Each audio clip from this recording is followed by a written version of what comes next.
Et pour parler plus en détail du nouveau programme d'investissement vert du groupe OCP, nous sommes en direct depuis Casablanca avec Abdelaziz El Mellah, directeur industriel au groupe OCP. Bonjour. Bonjour madame. Alors d'abord, pouvez-vous nous informer sur les grandes lignes de ce nouveau programme d'investissement vert du groupe OCP? Effectivement, c'est un nouveau programme très ambitieux et durable, responsable et social. Ce programme entre dans le cadre des impulsions lancées par Sa Majesté le Roi depuis plusieurs années dans le domaine de la transition énergétique vers l'énergie verte et vers l'énergie décarbonée, l'économie décarbonée, pardon. La présentation qui a eu lieu ce samedi fait suite à la réunion présidée par le souverain le 22 novembre dernier qui a été consacrée à l'énergie renouvelable. L'OCP aujourd'hui a une capacité de production d'engrais de 12 millions de tonnes venant d'un niveau de production qui était le tiers de ce qui est possible à produire aujourd'hui. Ceci fait suite à un premier programme d'investissement qui a été lancé par le souverain en 2012.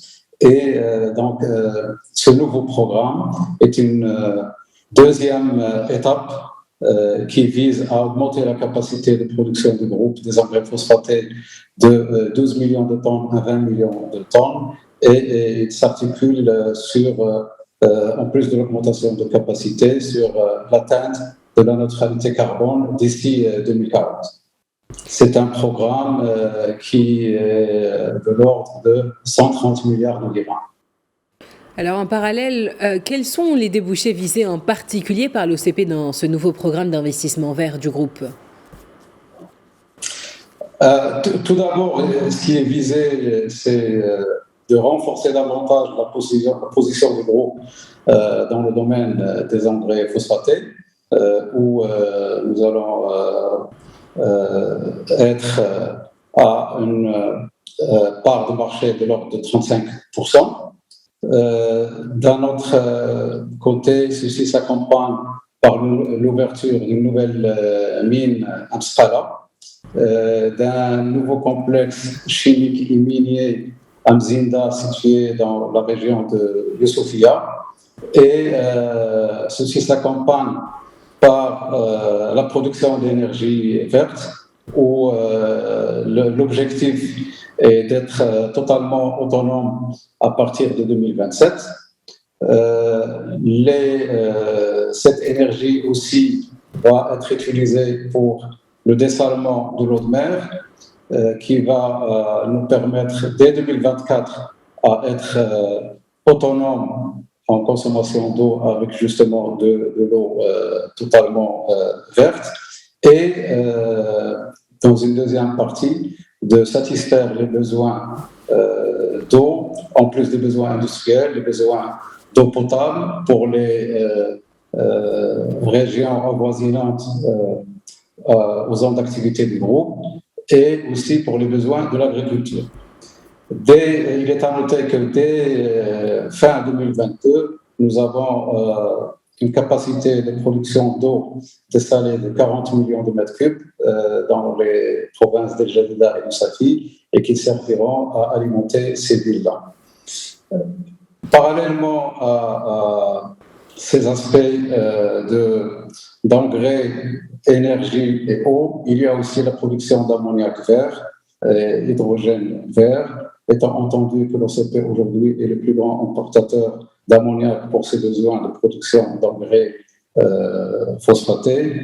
Et justement, donc, cette orientation vers l'ammoniac vert va nous permettre de nous affranchir de l'utilisation, ou plutôt de l'importation de l'ammoniac.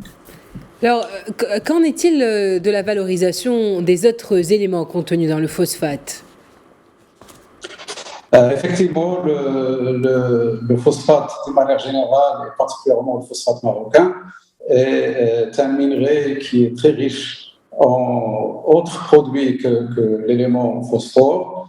Je citerai deux éléments importants qui présentent un avenir extrêmement intéressant pour le groupe OCP.